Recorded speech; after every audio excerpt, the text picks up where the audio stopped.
Dear students of class 5, this is Ramati from your teacher.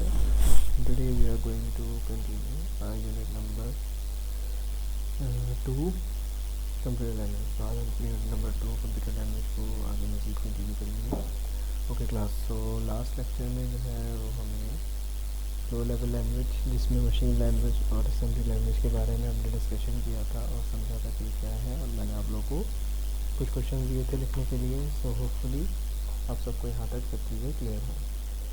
Okay class, तो आज का जो हमारा टॉपिक है वो है हाई लेवल लैंग्वेज। ओके, सो इसमें से पहले हमने लो लेवल लैंग्वेज में मशीन और असेंबली लैंग्वेज को पढ़ा है, ये हमारा टॉपिक कवर हो चुका है। तो आज जो है वो हम स्टार्ट करेंगे high level language. Okay class, तो सबसे पहले हाई लेवल लैंग्वेज को हम पढ़ना शुरू करते हैं कि क्या होती है। सो होपफुली आप सबके पास बुक्स हों, तो पेज नंबर 15 पे आप सब आ जाएँ। ओके क्लास, तो हम इससे पहले रीड करेंगे और देखेंगे कि हाई लेवल लैंग्वेज क्या होती है।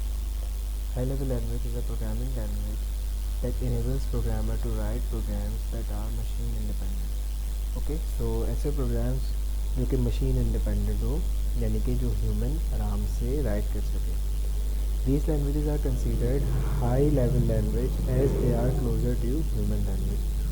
इन लैंग्वेज को जो है हाई लेवल लैंग्वेज इसलिए कहा जाता है क्योंकि ये हमारी ह्यूमन लैंग्वेज के बहुत ज़्यादा करीब होती है। यानी कि इसमें हमारे पास नंबर्स नहीं होंगे, जैसे कि सिंबॉलिक कोड्स नहीं होंगे जैसे असेंबली लैंग्वेज और मशीन लैंग्वेज होते हैं। इसमें हमारे पास आम अल्फ़ाबेट्स ही होंगे इस लैंग्वेज में, जो कि ह्यूमन आराम से राइट कर सकते हैं। ओके, सेकंड पैराग्राफ आएंगे। Main advantages of high level language over low level language are that they are easier to read, write and maintain।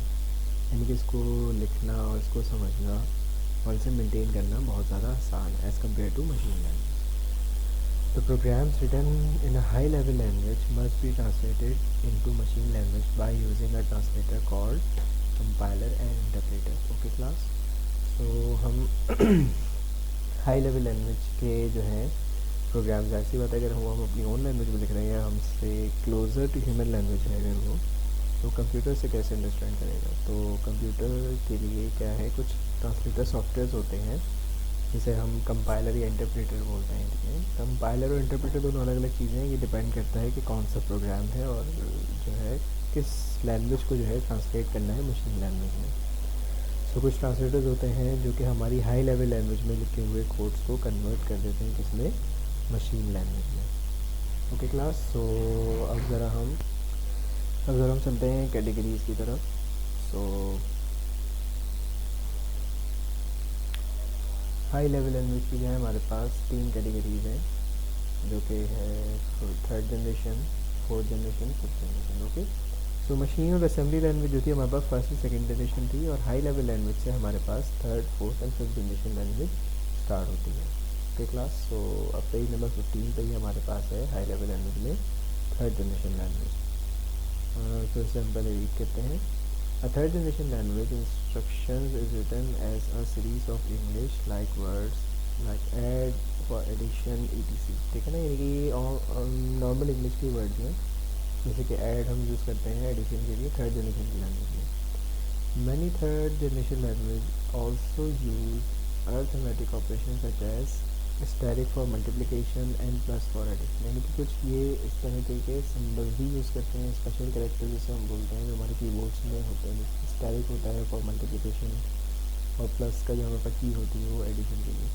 These English like words and arithmetic notation make it easy for programmer to write the program. अब इस तरीके की language में programming करना बहुत ज़्यादा आसान होता है। ठीक है, क्योंकि आपको पता है प्लस का मतलब क्या है, ठीक है ना, ह्यूमन को पता है। और अगर हम यही चीज़ कंप्यूटर को भी सिखा देंगे, प्लस का मतलब हमेशा ऐड करना होगा, तो कंप्यूटर भी वही काम करेगा। इस तरह से कंप्यूटर पर काम करना हमारे लिए भी बहुत ईजी हो जाएगा। ओके क्लास, सो 3GL यानी कि third generation language is a procedural language, यानी कि ये लैंग्वेज है प्रोसीजरल लैंग्वेज कहलाती है, which means the programmer writes instructions that tell the computer what to accomplish and how to do it।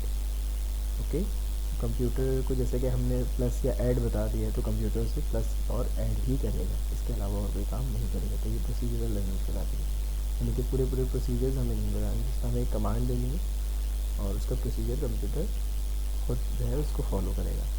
अब इसकी कोई एग्जाम्पल है, जैसे हमारे पास बेसिक है, आप अपनी मोबाइल स्क्रीन पर भी देख सकते हैं, कोबोल, पास्कल, फोर्ट्रैन, ठीक है। तो ये कुछ प्रोग्रामिंग लैंग्वेजेस के नाम हैं जो कि थर्ड जनरेशन लैंग्वेज में यूज़ होते थे। अब थर्ड पैराग्राफ की तरफ चलते हैं। Like an assembly language program, the 3GL program is called the source program. जैसे असेंबली लैंग्वेज में लिखे हुए प्रोग्राम को सोर्स प्रोग्राम कहा जाता था, इसी तरह थर्ड जनरेशन में लिखे हुए प्रोग्राम को भी सोर्स प्रोग्राम ही कहा जाता है, which must be translated to machine language. इसको मशीन लैंग्वेज में ट्रांसलेट होना ही होना है, ठीक है। यानी कि ऐसा नहीं कि डायरेक्ट कंप्यूटर से अंडरस्टैंड कर लें। कंप्यूटर तो अपनी ओन लैंग्वेज ही अंडरस्टैंड करेगा ना, जो उसे आती है। हाँ, ये कि हम उसे ट्रांसलेट कर दे सकते हैं ताकि कंप्यूटर अंडरस्टैंड करके हमारी कमांड्स को फुलफिल करे। ओके क्लास, तो लिखा हुआ है थर्ड लाइन पे, कंपाइलर और एन इंटरप्रेटर, ठीक है। आप अपनी मोबाइल स्क्रीन से भी देख सकते हैं कि हाई लेवल लैंग्वेज का सोर्स प्रोग्राम है, हम इसे ऑब्जेक्ट प्रोग्राम यानी कि मशीन लैंग्वेज में कन्वर्ट कर रहे हैं, या तो हम कंपाइलर यूज़ करेंगे, और an interpreter are the program use to perform the translation for third generation language, ठीक है। तो ये लैंग्वेज प्रोग्रामिंग लैंग्वेज पर डिपेंड करता है कि कौन सी प्रोग्रामिंग लैंग्वेज हम यूज़ कर रहे हैं, जिसके लिए हमें कंपाइलर की नीड होगी या इंटरप्रेटर की नीड होगी। ओके क्लास, तो अब हम नेक्स्ट लैंग्वेज की तरफ चलते हैं। अब हमारे पास हाई लेवल लैंग्वेज में फोर्थ जनरेशन, ठीक है, non procedural language. Okay class, so fourth generation language uses English like statements. 4GL is a non-procedural language, which means the programmer only specified what the program should accomplish without explaining how. ठीक है, अब इसमें हमें नहीं बताना है कि programme अगर ऐड हम कर रहे हैं तो किन चीज़ों को करना है या क्या करना है। ये नॉन प्रोसीजरल है, इसमें कोई प्रोसीजर फॉलो नहीं होंगे। जस्ट हमें क्या करना है, लिखा हुआ है यहाँ पे, the programmer only specified what the programme should accomplish without explaining how. Okay, तो प्रोग्रामर को सिर्फ ये बताना है कि क्या कमांड जो है वो होगी, कैसे होगी, ये कंप्यूटर खुद डिसाइड करेगा। Okay, 4GL is fast and requires less time and effort on the part of the programmer. In fact, 4GLs are easy to use, that uses very little programming background can develop programmers using a fourth generation language. Okay, so just ये है कि बहुत आसान है ये, और programmers इसके लिए आपको कोई ज़रूरी नहीं है कि आपको बहुत ज़्यादा प्रोग्रामिंग लैंग्वेज के बारे में पता हो। अगर आपको थोड़ी बहुत नो हाउ है तो आप प्रोसीजर्स के बजाय जस्ट कमांड्स के थ्रू प्रोग्रामिंग कर सकते हैं। ओके, इसकी एग्जांपल्स आप मोबाइल स्क्रीन से देख सकते हैं। हमारा विजुअल बेसिक है, ओरेकल है, एसक्यूएल, जावा और ऑब्जेक्ट ओरिएंटेड प्रोग्रामिंग इनके। तो ये तमाम चीज़ें क्या हैं, फोर्थ जनरेशन लैंग्वेज की एग्जांपल्स हैं। ओके क्लास, तो फुली आप लोगों को यहाँ तक सब समझ में आया हो। अब नेक्स्ट हम चलते हैं पेज नंबर 16 की तरफ, फिफ्थ जनरेशन लैंग्वेज, ठीक है। A fifth generation language, sometimes called natural language. इसको natural language क्यों कहा जाता है? It's a type of language that allow the user to enter commands that resemble human speech. यानी कि ऐसे कमांड्स को हम लिख सकते हैं जो कि ह्यूमन स्पीच के साथ मैच करते हैं। फॉर एग्ज़ाम्पल, अगर हम कुछ लिखते हैं या कुछ बोलते हैं तो यकीनन उसमें बहुत ज़्यादा फ़र्क होता है। हम बहुत ज़्यादा मैनर के साथ अगर कोई चीज़ लिख रहे होते हैं तो हम उसी चीज़ को अगर बोलना चाहें तो हम बहुत ज़्यादा कोशिश करते हैं कि आसान अल्फाज में बोलें। फॉर एग्ज़ाम्पल, जैसे कि आपकी किताब में चीज़ें लिखी हुई हैं, मैं इसको रीड करता हूँ तो बहुत मैनर वे में मैं आपको रीड करके बताता हूँ, मगर जब मैं आपको एक्सप्लेन करता हूँ तो मैं कोशिश करता हूँ कि आपको आसानी से समझ में आ जाए, ठीक है। तो इसी तरह से ह्यूमन स्पीच से रिलेटेड यानी कि नेचुरल लैंग्वेज की कमांड्स होंगी। अब इसे रीड करते हैं, इसकी एग्जाम्पल ही कंसिडर करते हैं सेकेंड पैराग्राफ में। For example, if 4GL will write a program to obtain the name of a student whose marks exceed 60, it might be written as, जैसे कि अगर फोर्थ जनरेशन लैंग्वेज, अभी हम फिफ्थ जनरेशन पर है ना, अगर हम बात करें एक जनरेशन पहले की, फोर्थ जनरेशन लैंग्वेज में अगर हमें कोई ऐसे स्टूडेंट का नाम पता लगाना हो जिसके मार्क्स जो हैं वो ग्रेटर या उसमें एक्सीड मतलब कम है 60 से, तो हम क्या लिखेंगे, लास्ट नेम, फर्स्ट नेम और इसके मार्क्स जो है वो क्या हों, सॉरी ग्रेटर हों, एक्सीड कर रहे हों, ज़्यादा हों इससे 60 से, ठीक है। फिर इसके बाद अगर हम इसको नेचुरल लैंग्वेज में लिखेंगे, यानी कि अगर हम इसको फिफ्थ जनरेशन में लिखेंगे, natural language version of the same program might be written और spoken as tell me the name of student with the marks over 60, यानी कि मुझे सिर्फ उस स्टूडेंट के नाम बता दें जिसके मार्क्स क्या हों 60 से ज़्यादा हों। ओके, तो ये बहुत बड़ा डिफरेंस है दोनों लैंग्वेजेस का। Natural language are often associate with expert systems, ठीक है। आप मोबाइल स्क्रीन पर देख सकते हैं कि एक्सपर्ट सिस्टम्स होते हैं या फिर आर्टिफिशियल इंटेलिजेंस। आर्टिफिशियल इंटेलिजेंस के बारे में आपको पता है, मैंने पिछले आपको मिड ईयर में भी बताया था। तो एक्सपर्ट सिस्टम क्या है कि एक्सपर्ट सिस्टम में हमारे पास कुछ नॉलेज जो है वो फीड की जाती है प्रोग्राम्स में, और फिर उसे कोई ऐसे शख्स भी इस्तेमाल कर सकता है जिसे उसके बारे में ना पता हो, ठीक है। ये एक्सपर्ट सिस्टम कहलाता है। बहुत आसान पास में अगर मैं उसको एक्सप्लेन करूँगा, ठीक है। तो हम ऐसे प्रोग्राम या ऐसे हम सॉफ्टवेयर्स बनाते हैं जिसमें सब चीज़ें प्री इंस्टॉल्ड होती हैं, तो उसे कोई ऐसा शख्स भी यूज़ कर सकता है जिसे उसके बारे में A to Z ना पता हो, ठीक है। थोड़ी बहुत नो हाउ से भी जो है हम उस प्रोग्राम को यूज़ कर सकते हैं। ओके क्लास, तो अब हमारे पास है types of high level language, ठीक है। तो जैसे हम रीड करेंगे और फिर आगे एडवांटेज और डिसएडवांटेजेस को डिस्कस करेंगे। तो many languages have been developed, page number 16, many languages have been developed for achieving different varieties of tasks. Some are fairly specialized while others are for general purpose, ठीक है। तो हमारे पास कुछ languages जो हैं हाई लेवल लैंग्वेज में हमारे पास variety of task perform करने के लिए होते हैं, जिसमें से कुछ स्पेशलाइज होती हैं और कुछ जो है जनरल पर्पस होती हैं। ओके, तो नंबर 1 है हमारे पास अलजेब्रिक फार्मूला टाइप प्रोसेसिंग, ठीक है। These languages are oriented towards the computational procedures for solving mathematical and statistical problems. Examples are basic है हमारे पास बिगनर और पर्पस, सिंबॉलिक इंस्ट्रक्शन कोड, फॉर्ट्रन है, formula translation, algorithm language, APL programming language, ठीक है। तो इसमें हमारे पास क्या है कि कुछ प्रोग्रामिंग लैंग्वेजेस हैं जो कि मैथमेटिकल और स्टैटिस्टिक्स, ठीक है, इन प्रॉब्लम्स को सॉल्व करने के लिए होती हैं। अब अलजेब्रिक फार्मूला से ही आप लोग को समझ में आ रहा होगा। अब इससे क्या मुराद है कि हमें कोई ऐसा प्रोग्राम बनाना है जो कि हमारी कैलकुलेशन को आसान कर सके। ओके, तो फॉर एग्जांपल हमारे पास काफ़ी सारी ऐसी जगहें हैं जहाँ पर सिर्फ हिसाब किताब पे ही काम होता है। तो अगर हम किसी ऐसी जगह के लिए कोई सॉफ्टवेयर बनाएंगे तो हम जो आपके पास ये प्रोग्रामिंग लैंग्वेजेस के नाम लिखे हैं, जिनकी शॉर्ट फॉर्म और फुल फॉर्म दोनों लिखी हैं साथ में, इनमें से किसी प्रोग्रामिंग लैंग्वेज को हम यूज़ कर सकते हैं, ठीक है। नंबर 2 है हमारे पास business data processing, the class. So these languages emphasize their capabilities for maintaining data processing procedures and file handling problems. Examples are COBOL, Common Business Oriented Language, RPG, report program generator, okay. So business data processing क्या होती है हमारे पास, for example कि हमारे कुछ data है, record है, जैसे कि आप क्लास 5 के स्टूडेंट्स हैं, ठीक है ना।